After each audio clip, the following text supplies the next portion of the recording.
It's the Ralph Nader Radio Hour. Stand up, you've been sitting way too long. Welcome to the Ralph Nader Radio Hour. My name is Steve Scrovan, along with my co-host David Feldman. Hello, David. Morning. And the man of the hour, Ralph Nader. Hello, Ralph. Hello, another non-replicable program for the listeners to listen to and react. Last week, in our ongoing coverage of the genocide in Gaza, we focused on two grassroots groups, one inside Israel, called Standing Together, the other in the United States, called Jewish Voice for Peace. Today, we're continuing that conversation with a third grassroots group. Our first guest today will be Eva Borgwardt, the national spokesperson of the Jewish American organization, IfNotNow. IfNotNow has dedicated itself to busting the myth that Palestinian rights and Jewish safety are mutually exclusive, and that those who perpetuate that myth ignore, quote, the very real threat of anti-Semitism, justify their anti-democratic agendas, and silence dissent, unquote. Then we're going to switch gears to focus on one of our favorite topics here in the Ralph Nader Radio Hour, the corporation. Dr. Ralph Estes is a certified public accountant, and he's here to talk about corporate accountability. Dr. Estes organized the Stakeholder Alliance, a national grassroots coalition to promote corporate accountability to stakeholders. And he's also the author of Fight the Corpocracy, Take Back Democracy, a mad-as-hell guide for the 99%. He calls it a strategy guide and toolkit, a Swiss Army knife, if you will, for the 99% activist. We look forward to breaking that all down with Dr. Estes. As always, somewhere along the line, we'll check in with our trusty corporate crime reporter, Russell Mokhiber. But first, if not now, when? David? Eva Borgwardt is the national spokesperson of the Jewish American organization, IfNotNow. IfNotNow has dedicated itself to busting the myth that Palestinian rights and Jewish safety are mutually exclusive. Welcome to the Ralph Nader Radio Hour, Eva Borgwardt. Thanks so much for having me. Good to be with you. Welcome indeed, Eva. Tell us where you got your name, If Not Now, and how you all got started. If Not Now comes from Hillel's 3 questions. If I'm not for myself, who will be for me? If I'm only for myself, what am I? What, not who, as in it dehumanizes you to only be for yourself. And if not now, when? That the way that we hold care for ourselves and care for others together is by taking action in the present toward a more just world. So it seemed like the perfect name to encapsulate a movement that, as you mentioned, holds Jewish safety and Palestinian safety and mutual liberation together in taking action in the present. And the movement was founded in 2014 in response to that assault on Gaza, Operation Protective Edge, in which dozens of Israelis and thousands of Palestinians were killed. And it was a moral outcry from a generation of young Jews who were frustrated by what they saw as the Jewish establishment's inaction and one-sided support for Operation Protective Edge. And so they started protesting outside Jewish establishment organizations, the Anti-Defamation League, the American Jewish Committee, Jewish Federations, and launched a movement that has spread across the country in a generation rising up and saying, if not now, when? Now, I know you work with Jewish Voice for Peace and other similar groups. How do you manage common pursuits together? For example, many of the groups are opposing the $14.3 billion bill for weapons funding for Israel that is in the Congress now. Are you coordinating your effort against that? Do you work together or just have a healthy competition in pursuit of the same goals?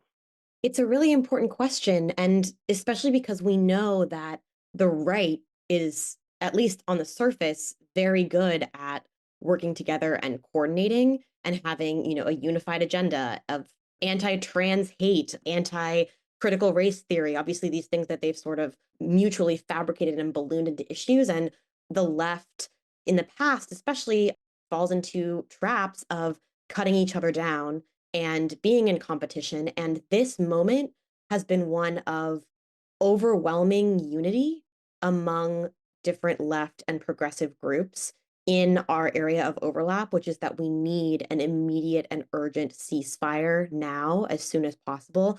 And the clarity of this moment, of the necessity of saving lives and of winning a ceasefire, a de-escalation, a full everyone for everyone hostage exchange, and to stop this 14 billion in weapons funding that the US government is proposing sending to the Israeli government, has resulted in an extremely unified front across the Palestinian rights movement into progressive and liberal Jewish circles and movements that's then been able to lead the progressive movement more broadly. We're seeing unions coming out, we're seeing other organizations on other issues coming out in support of a ceasefire. And it's a really powerful moment. And obviously, of course, there are differences, but we're seeing the power of unity in this moment in a really dramatic way. Well, you're sounding the alarm to head off an even bigger war in the entire Middle East region. How do you confront the reality that the Democratic Party, led by Biden, and the Republican Party, led by Trump, are on the same page? In fact, Trump is probably worse because he's favored annexation of the Palestinian territories by the Israeli regime of Prime Minister Netanyahu.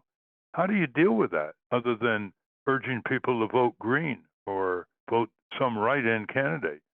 I'll start by saying I'm terrified of Donald Trump. I was a, field organizer, boots on the ground in Arizona in the 2020 election where Biden won by around 10,000 votes because I was terrified of the prospect of right-wing fascism and a president that was backed by this white nationalist anti-Semitic base that was very much in the public eye and which had state power for 4 years, in which we really faced the prospect of them having state power again. And it's terrifying for Jews, for Muslims, for any marginalized community in the US. So many people would be vulnerable and under existential threat under a Trump presidency. And so I'm very clear-eyed about that.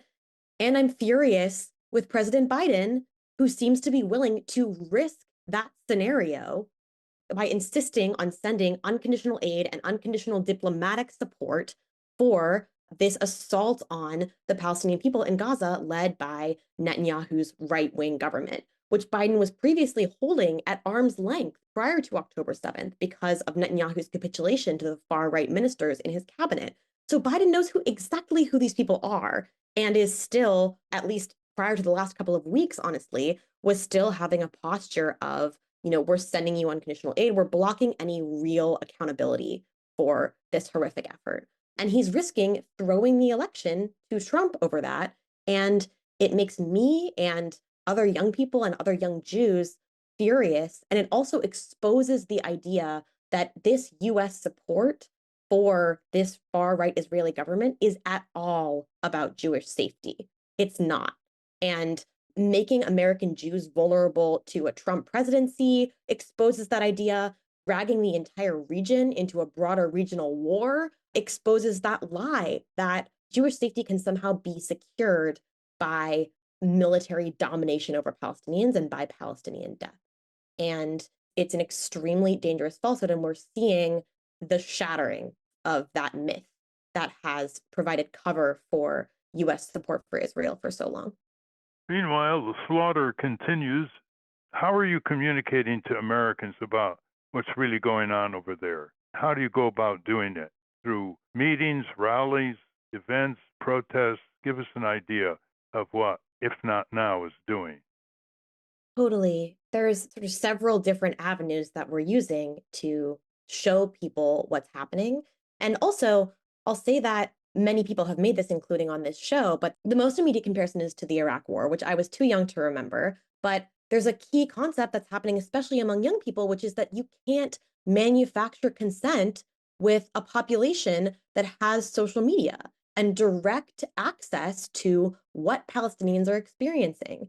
Young people especially, but anyone who's on social media can open up their phone and can watch videos that are being streamed from Gaza, where these incredibly brave young journalists are showing people exactly what's happening. So we know that people's families are buried under the rubble. We're seeing kids carrying bodies of their siblings through the rubble where the rest of their family has been murdered. And the immediacy of that horrific situation is very, very clear for a much wider swath of the American public that has had access to that type of information before. We're not beholden to only mainstream news sources, and we can get the information right from them. The other information that we can get is Israelis who are proudly broadcasting videos of young Israeli soldiers saying these genocidal slogans and celebrating deaths of Palestinians, which, I'll speak for many young Jews, is really a shattering of everything that they had been taught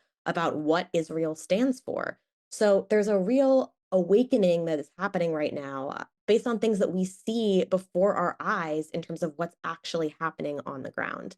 And so, in terms of getting that message out there beyond the people who are seeing that directly, we've been doing sit-ins in congressional offices, we've been doing massive rallies, we've been staging acts of civil disobedience, starting with blocking every single entrance to the White House just a week after the original attack, and basically saying that, there can't be business as usual while this is happening, and needing to get sort of more and more creative with those tactics, but basically saying that American Jews will not sit by as the US supports the bombing of Gaza. This includes our members who are personally grieving relatives and friends who were Israeli relatives and friends who were murdered on October 7th. And we're pushing through our grief to throw our bodies into acts of civil disobedience that say, absolutely not in our name. This is not about our safety. And how dare you use Jewish safety and a concern for American Jews as cover for the US supporting this Israeli government in absolutely destroying Gaza. And of course, the stories keep getting worse. Are you getting any traction on Capitol Hill, which is very obstinately and unconditionally favoring for decades whatever any Israeli government does over there? Yes, two things are true at the same time, which is that we still don't have a ceasefire. A majority of representatives in Congress still oppose it, and that the majority of the American people have said that they want a ceasefire, and certainly the overwhelming majority of Democrats, and we're not receiving that representation on Capitol Hill. And simultaneously, the protests over the past several months have been extremely effective in moving an unprecedented swath of Democrats to come out and say enough and to recognize Palestinian humanity as valuable and important. And so the task now for the movement is to not give up and not accede to the most potent weapon that our opposition has against us at this point, which is despair and demobilization and demoralization and a feeling of failure and grief. And we need to do what we've been doing for the past several months and figure out new ways to do it, which is to continue taking action through our grief and not allow a new tolerance for this level of horror and death and destruction to demobilize our movements. Who are some of your allies in Congress? The two people that I immediately want to lift up are Rashida Tlaib and Cori Bush, who have been forced to be the conscience of Congress since they arrived in Congress. And, their colleagues have been outsourcing their morals to these two women leaders. And they came out with the Ceasefire Now resolution. They were the ones to, out the gate, say all human life is precious, all Israeli life and all Palestinian life. And we cannot bomb our way to peace. And they said that at the beginning, and it still remains true. And more people are joining them. And so there's a narrative that the media, especially, is interested in telling about how divisive this moment is. And again, as we were saying earlier, I really want to point to the amount of unity that what you have is a coalition led by Jews and Palestinians in the streets. And you have a Palestinian and Black women lawmakers who are leading this call for peace and for the sacredness of human life. And this is the uprising of a new anti-war movement. I really believe that this could be the uprising of a new anti-war movement in the US that is largely led by Palestinian, Jewish, and Black mostly women and queer people who are saying we refuse to be pitted against each other anymore. And how dare you try to pit our safety against each other because it's tied together. What kind of opposition are you facing? Are you being smeared? Are you being censored on campus? Are you being denied access to public arenas? What kind of opposition are you incurring? Well, what I think is really important, a really interesting and I think relatively new dynamic that I want to point to is that increasingly a lot of the opposition that's sort of most brutal and violent and vocal is from the far right and from white nationalists, people like Marjorie Taylor Greene and people like Elise Stefanik, honestly, whose politics are pro-Israel, but honestly anti-Semitic and who are using this issue as a way to demonize Jewish and Palestinian activists and are very clearly allowing their anti-Semitism and Islamophobia to come out under the guise of standing up for Israel. And some of the most violent and horrific things that we're hearing in the public discourse are from those types of people who don't see any of us as human and who are just using, concern for Israel as a moral cover for their racism, their anti-Semitism, their anti-Palestinian racism, and their Islamophobia. There's been some pushback from Elise Stefanik's district in New York. Over 130 residents near the district or in the district have petitioned her to resign for her unconditional support of the genocide going on in Gaza and for her hypothetical manipulation of witnesses at a recent hearing. That's on Common Dreams and Counterpunch if you want to get a copy of that. Steve? Yeah, Eva, I want to take the opportunity to read a comment from a listener a couple of weeks ago on our program. We've devoted a lot of programs to this conflict. And this regular listener said this, and I just want you to respond to him because I responded to him to no avail. He says, "My heart goes out to all the innocent people on both sides. However, it's not Israelis that kill Muslims because they're Muslims. There's plenty of Palestinians living and working in Israel. Hamas can end the war by releasing all the hostages, punishing planners and the attackers on October 7th.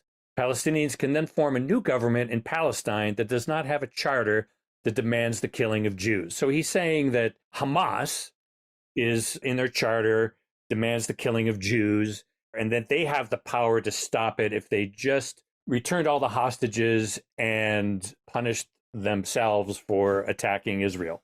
How would you reply to that?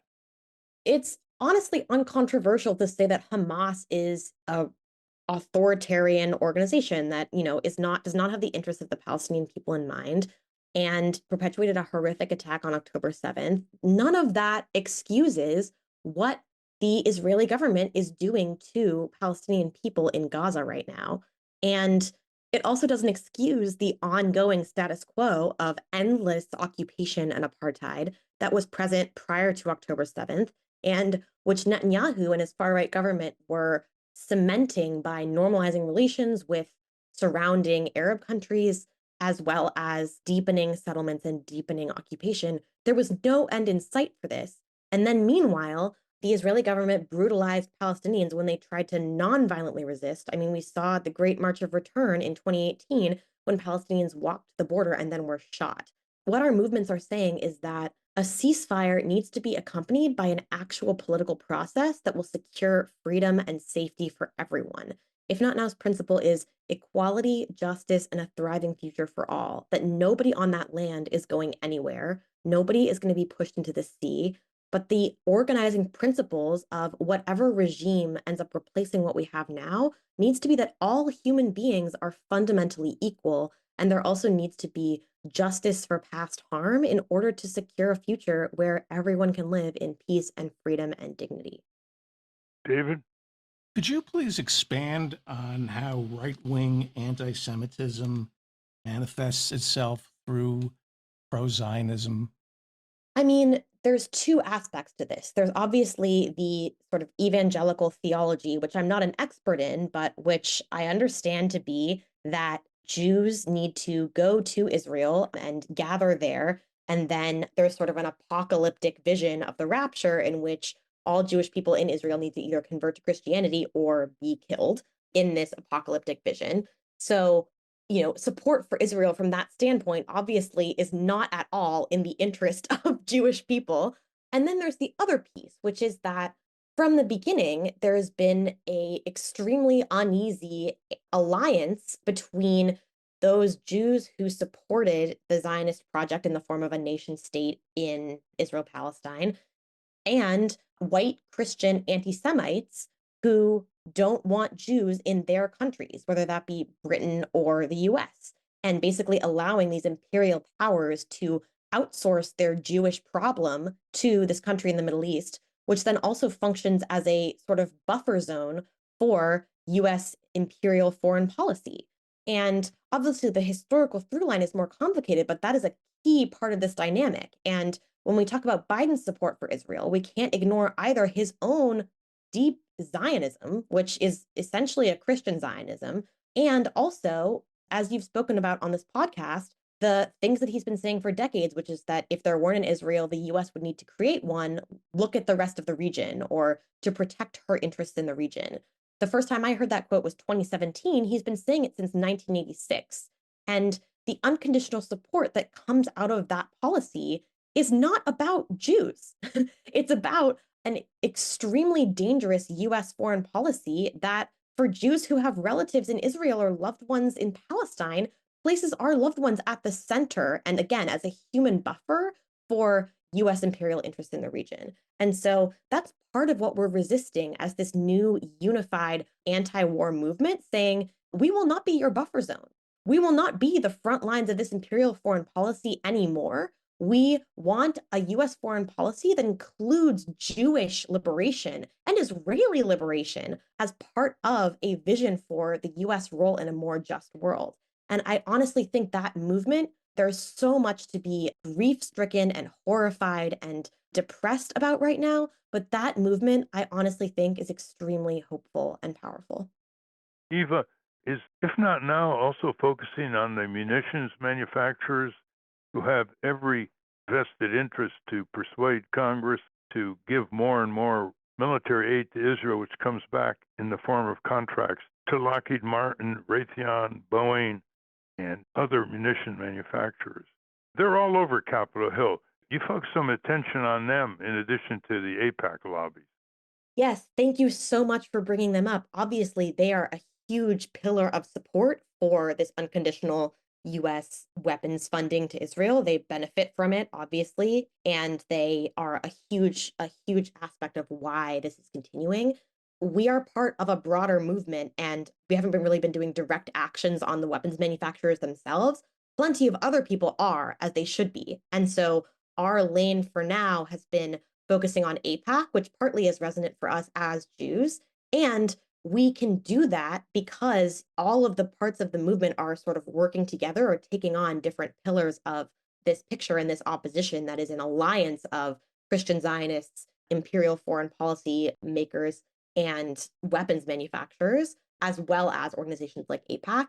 And the important thing is also that when we talk about it, and IfNotNow does this whenever we talk about AIPAC, is that we talk about AIPAC as part of that larger constellation and that larger picture. It's really, really important, and thank you for bringing them up. What if our listeners want to find out more information that you're distributing about your activities and want to support IfNotNow? Can you give them your website slowly? Folks who are interested in learning more or getting involved or supporting IfNotNow can go to ifnotnowmovement.org. Well, we've been speaking with Eva Borgwardt, who is the national spokesperson for the innovative and active IfNotNow organization, fighting for peace in the Middle East and more immediately a ceasefire, humanitarian aid into Gaza in accordance to the desperate needs, and a more accountable Congress and White House. Thank you very much, Eva. Thank you so much for having me. We've been speaking with Eva Borgwardt. We will link to If Not Now at ralphnaderradiohour.com. Up next, fight the corpocracy. And one of the ways we do that is by highlighting corporate crime with our corporate crime reporter, Russell Mokhiber. From the National Press Building in Washington, D.C., this is your Corporate Crime Reporter Morning Minute for Friday, February 2, 2024. I'm Russell Mokhiber.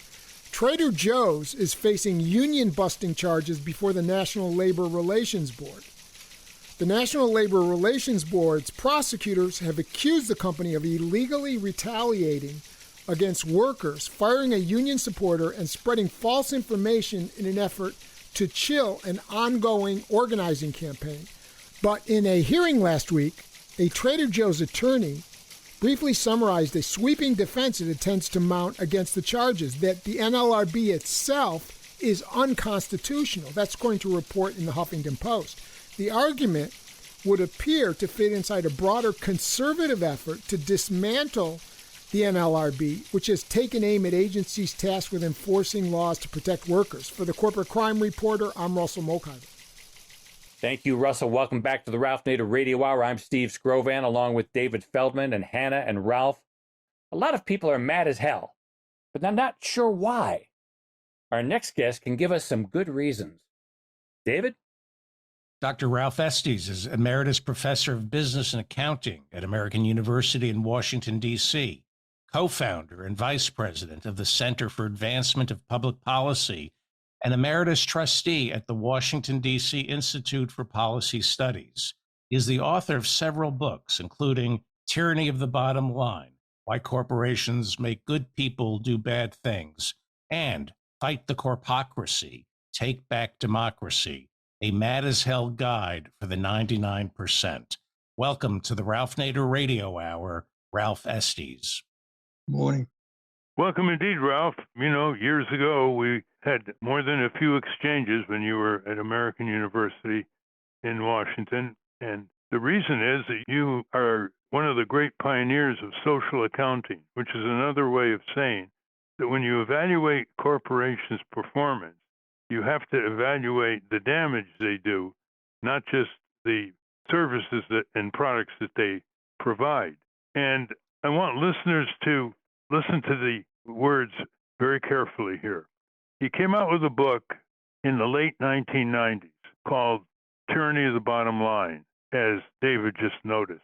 I consider this book probably the most important book ever written on corporate power, the history of corporate evolution, and the damage it does to a whole variety of stakeholders, and what people can do about it with amazing detail, depending on whether you want to spend a few hours, a few days, a few weeks, or make a career for corporate accountability.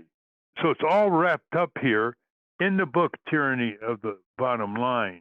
You have a chapter called The Public Cost of Private Corporations. And this is what really was such a stunning evaluation. You make an elaborate list of the public costs of private corporations, category by category. So explain how social accounting is different from corporate accounting.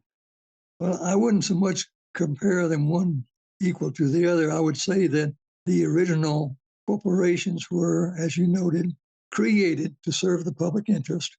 And this was explicit in their charters. And in effect, Queen Elizabeth said, if you can do this and raise money from private investors to fund what you're doing in the public interest, that's okay, but it's just not your main purpose. That's gotten perverted over the years until that has become the main purpose, that is serving the interests of the funders, the stockholders. I'd like to comment, if I may, about the original purpose of the corporation. It was to serve the public interest, and always so understood up until the early 1800s. In other words, if you'd walked out on the street of, let's say, Philadelphia in 1810, and you would say, I'm thinking about starting a corporation, I'm going to focus on making a profit for stockholders, people would have looked at you like you were nuts. That's not what corporations do. Corporations are to serve us. They build bridges, they create libraries, they create hospitals, they do things the public needs. And if they can find private investors to fund it, that's fine, but that's not their purpose. Now, when we think about corporate performance today, everybody's mind goes to the profit and loss statement, the operating statement, the net profit, the return on investment. That is absolutely wrong. The corporate performance is how it serves the public purpose. There is no measure of that. There's no statement. There is no accounting for that. If the purpose of the corporation had been sought in the original performance reports, it would have focused on all the good things the corporation does for society and all the bad things. And as we would have seen today, we'd find a lot of corporations running a big deficit in terms of the effect on the corporation.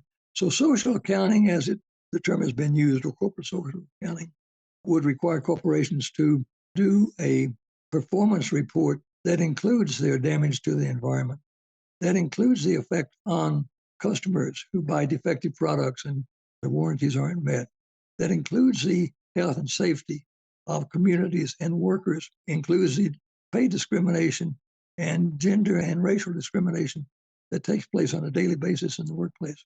All of that would be captured and converted into dollars because that's the only real measure that we can understand. You also add the cost of crime and fraud, corporate crime and fraud, the cost of consumption of natural resources. Describe that one. Well, corporation comes onto a plot of land and says, this looks good, let's buy this. So they buy it, and then they start drilling and they pull out the oil that's underneath, and they pull out the ore, and they damage the surface so it's unusable, and they don't show any cost of any of that. They paid for the land, that's all they paid for. And these are all public resources that have been effectively stolen under the law because the law doesn't prohibit it in the United States throughout its several centuries and today. New Mexico is a very good example of this. We've got wealthy ranchers who are exploiting the farmland, the ranch land of eastern New Mexico and destroying it for crops.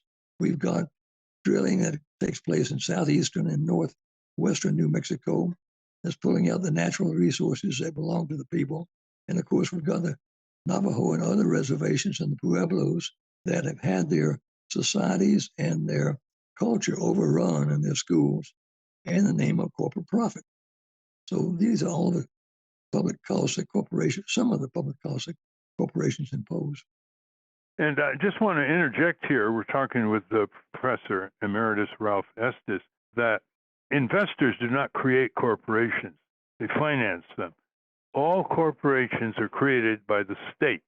And that's often missed by the public. In the description of private enterprise, it's viewed like it's sui generis. Someone figures out a thing to produce or a service and goes around raising capital and starts a corporation.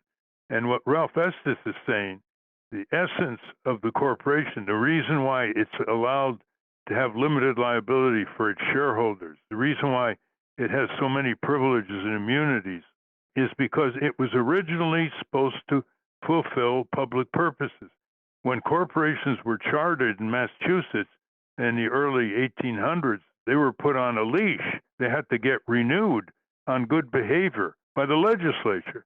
Well, now it's executive branch agencies in the state governments that do it, and it's just automatic.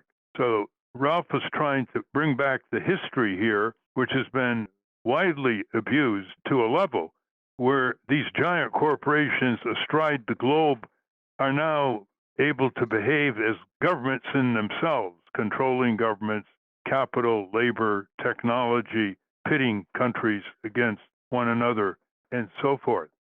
Now, if the Secretary of State or the state legislature or a commission within the state were to call on every corporation that's chartered in that state to give an annual accounting on its serving the purpose for which it was created, the public purpose, and then when a corporation fell below the bottom line, that is, they had a deficit, the social cost exceeded their social benefits, the total cost exceeded the total benefits, there would be a real question as to whether they would be allowed to continue. Of course, we don't do that. But I believe that in some states, it would be procedurally almost a simple matter for the Secretary of State to say, from now on, I will not approve any corporate charter application that does not exist to serve the public interest. And any time a chartered corporation in this state is going beyond serving the public interest, causing a great deal of social damage, environmental damage, then that charter will be put in abeyance until they get straight or it will be canceled.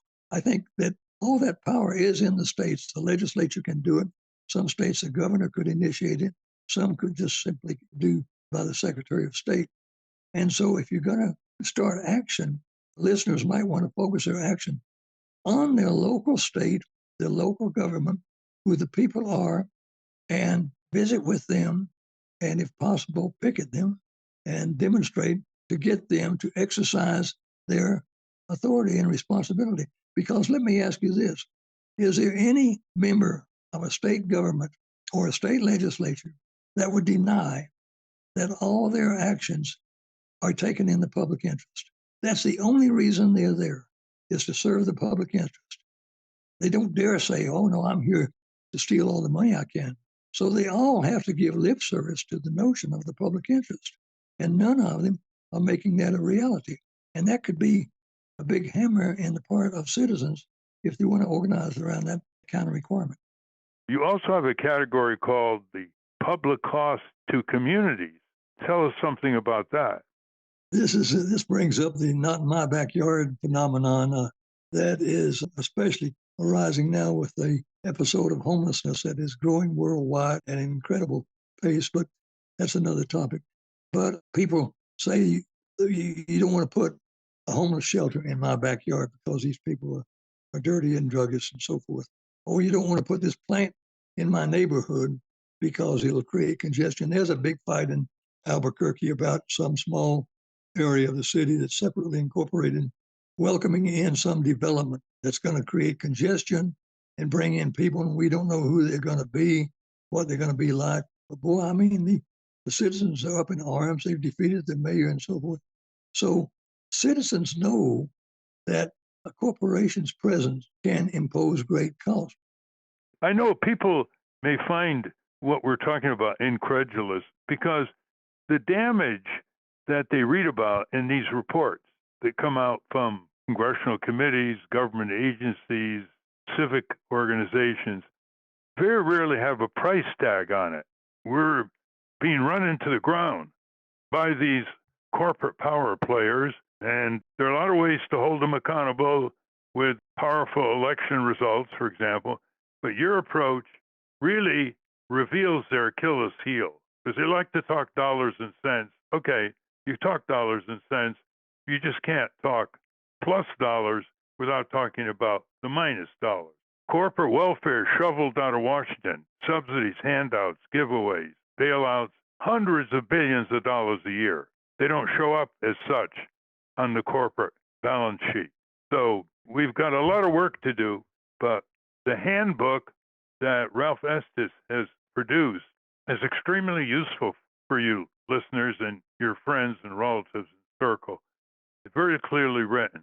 Tell us a little bit about the tools that people can use. And they're not all great change tools, but a little here, a little there, alerting people, raising their demand levels, increasing their resistance to corporate ripoffs by credit card companies, banks, insurance companies, who've got them all tied up with fine print contracts that are inscrutable and very, very one-sided. Give us an idea. People listening to these programs say, okay, well, what would Ralph Estes want us to start doing? I'd start by looking at your community. It's tempting, of course, to look to Washington and look at the global situation and say, oh my God, that's we can't have any impact there. That's not where to start. Start with your community.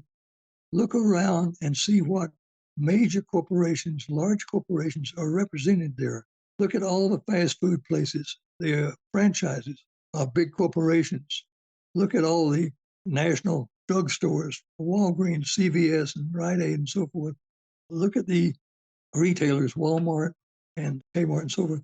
They are all part of a large corporation.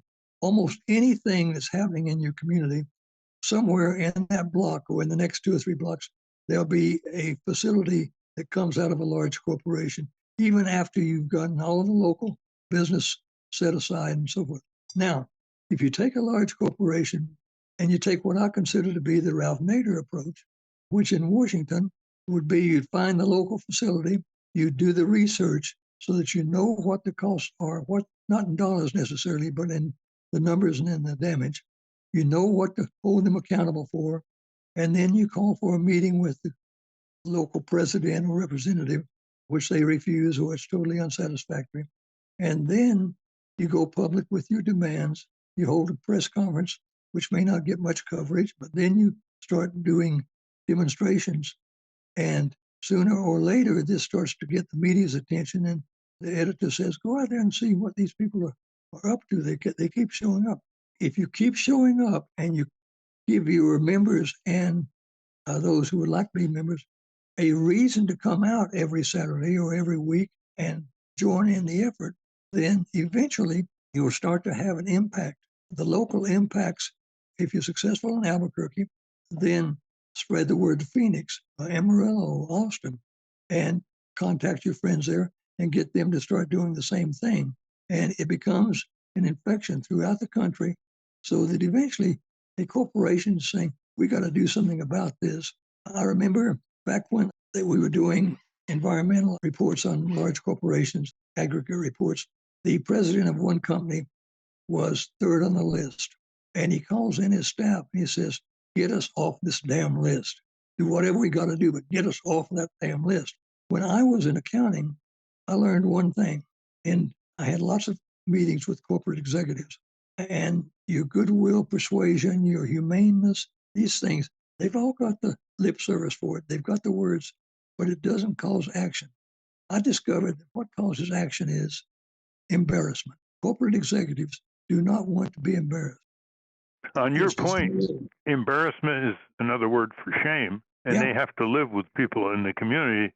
Yeah, your idea on focusing locally, they can't run away because that's what they sell. And already it's starting with young people organizing union efforts at Starbucks and Walmart and Amazon. And just in anticipation of these unionizing efforts, wages are being raised. Walmart is raising its wages and others. And it's only a fraction of the energy that people can exert as you propose at the local level. You even have in the materials that you can get, listeners, Ralph Estes has a model local ordinance you can press on your city council that can also be used as a petition. He has a model campus resolution for students. He has a proposed constitutional amendment that says corporations are not to be treated as persons with constitutional rights. He has op-eds that can be modified and used locally, useful websites, books, and other resources. So this is a complete menu, listeners, and I want you, Ralph, to tell people how they can get it. Well, my intention in doing the book was to incorporate all those ideas and recommendations into a tool that would be available free to the public. And I, of course, could write that, and I could put it on my website and spread the word that it's free. But I had the concern that anything free doesn't get taken seriously. I do music in New Mexico. I do performances.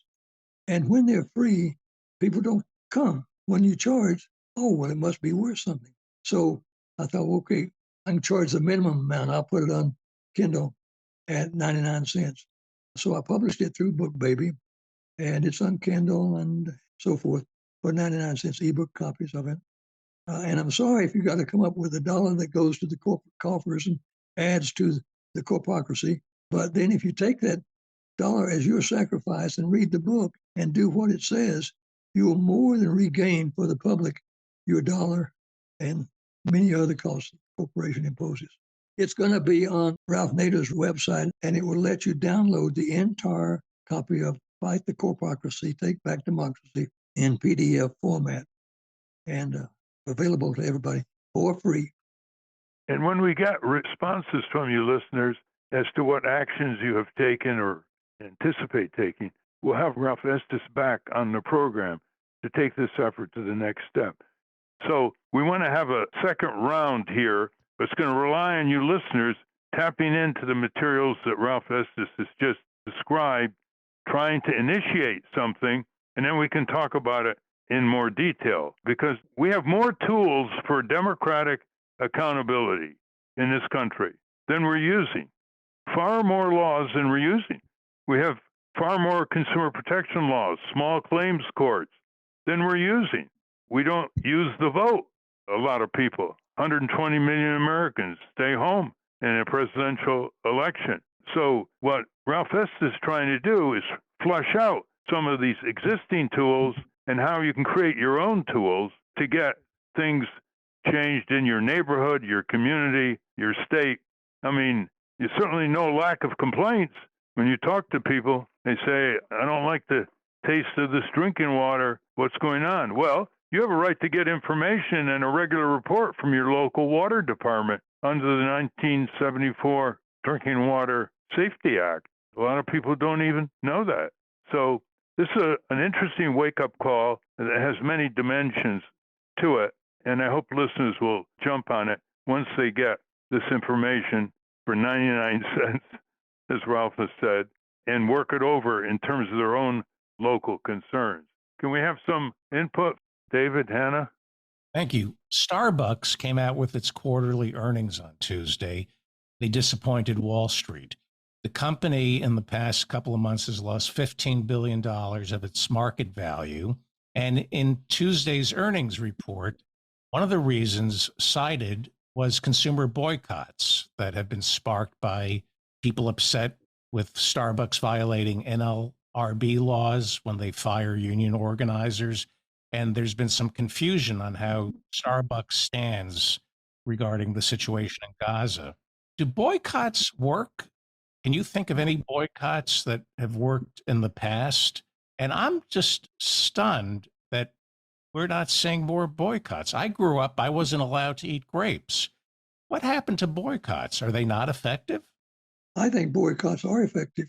They may not win the goal that they are articulated for public purposes, but in the process, they've changed corporate behavior. If we had enough boycotts going on, we'd have more substantial accumulation of improvement of corporate behavior.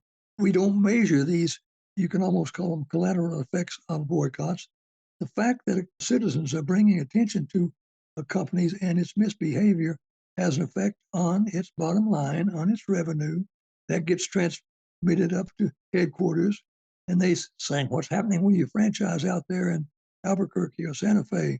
You're not up to par. Well, the citizens have been boycotting us. We're going to try to pacify them some and get them away. Hear that? Pacify some? They'll do something to try to get rid of you, but that something is a step forward. And if you keep it up, boycotts can be effective. They may not be effective in their stated purpose, but they'll be effective in modifying the behavior of the corporation.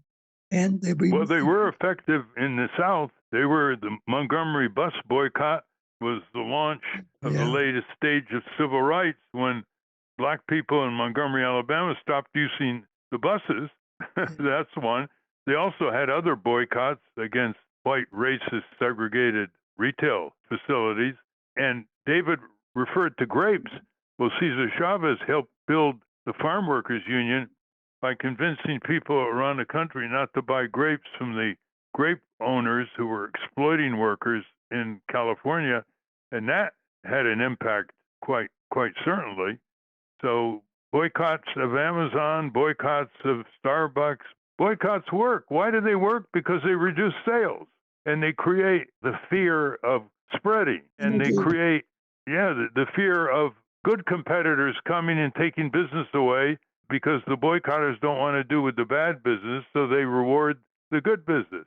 I might say, David, corporations are exceedingly sensitive to very, very small reductions in sales due to boycotts. I mean, their PR people crawl up the wall in fear that something like this will spread, especially in the internet age. Hannah? Thank you. I have an accounting question. Can you tell us about externalized costs? One of my first articles in a leading accounting journal was mainly a title. I constructed the title and I thought they can't resist this. And the title was Socioeconomic Accounting and External Diseconomies, because nobody knew what the hell external diseconomies were. That's back in 73. External diseconomies are simply social costs that are offloaded from the corporation under the backs of the public, the employees, the customers, the neighbors, and so forth, and the future generations.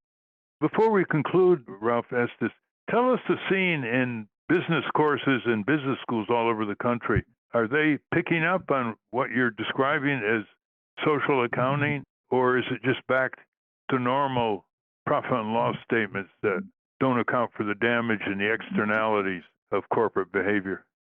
Ralph, in 2005, I looked at what I was doing in Washington, and I thought, this is reasonably successful, but in fact, I'm not moving football.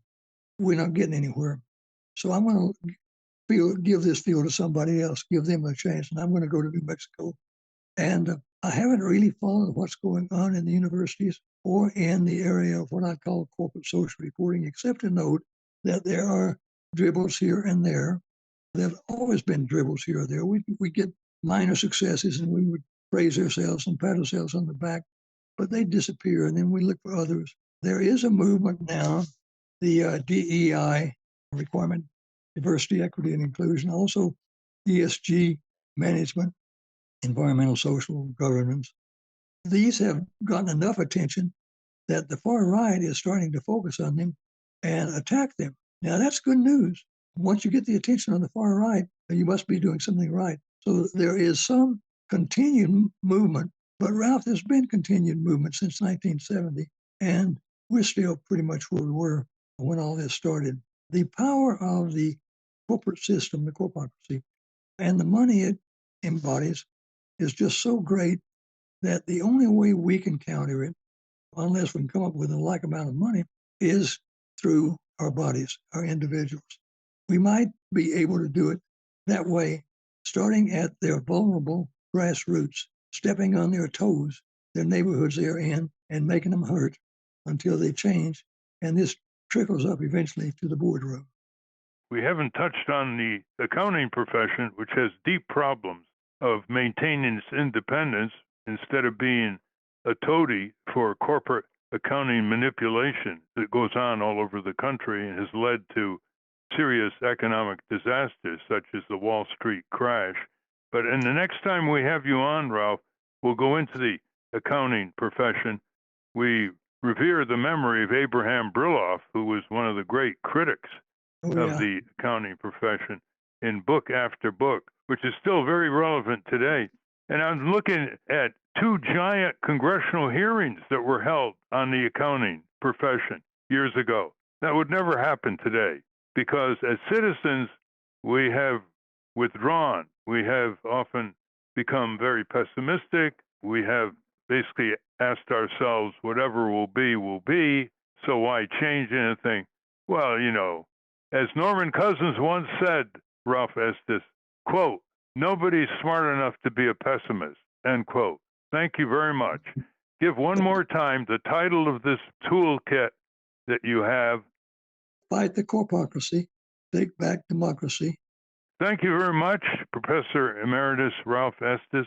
We expect a great rebound from your work and more people to discover your work because you give them the whole menu of corporate original purpose, corporate abuse of the original purpose of chartering corporations, the enormous wide-range damage they're doing to communities in the globe, to manipulating the government, and then all the things that people can do about it. Once you control the yardsticks, you control the agenda, and you begin controlling what the media covers. Right. Corporations now control the yardsticks, but we outnumber them. We can outvote them. We can out-purchase them. We can out-boycott them, and we can prevail. Thank you very much, Professor Estes. Thanks. My pleasure. You made it easy for lawyers to dedicate their lives to working in the public interest. Is anybody doing that for accountants?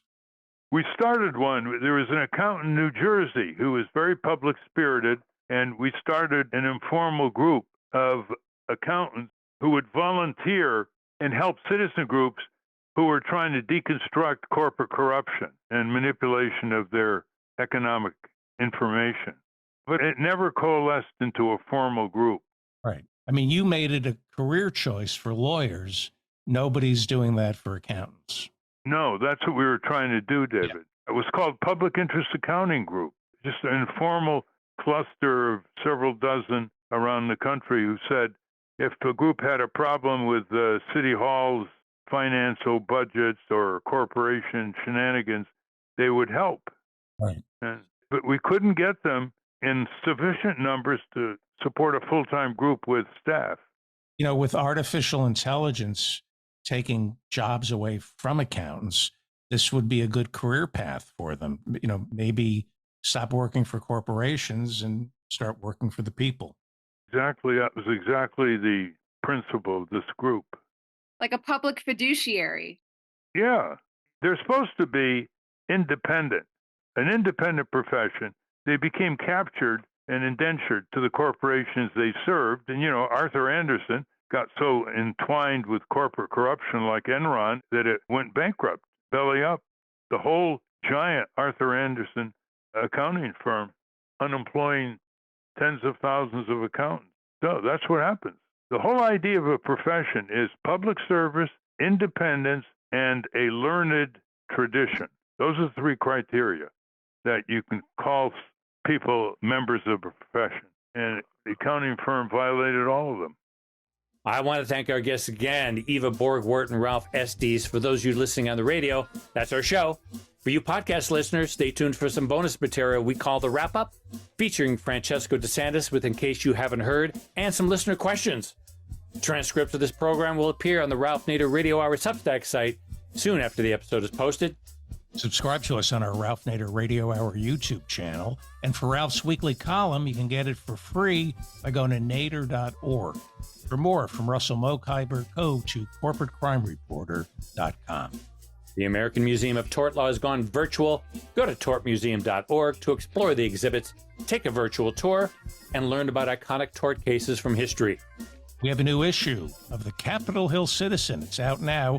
To order your copy of the Capitol Hill Citizen, Democracy Dies in Broad Daylight, go to capitolhillcitizen.com. And remember to continue the conversation after each show. Go to the comments section at ralphnaderradiohour.com and post a comment or question on this week's episode. I read them all. The producers of the Ralph Nader Radio Hour are Jimmy Lee Wirt and Matthew Marin. Our executive producer is Alan Minsky. Our theme music, Stand Up, Rise Up, was written and performed by Kemp Harris. Our proofreader is Elizabeth Solomon. Our associate producer is Hannah Feldman. Our social media manager is Stephen Wendt.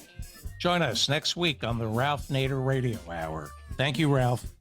Thank you, everybody. And the next edition of the Capitol Hill Citizen, listeners, is about to hit the print shop and be distributed to every member of Congress and to any of you who want to go to capitolhillcitizen.com to obtain a copy.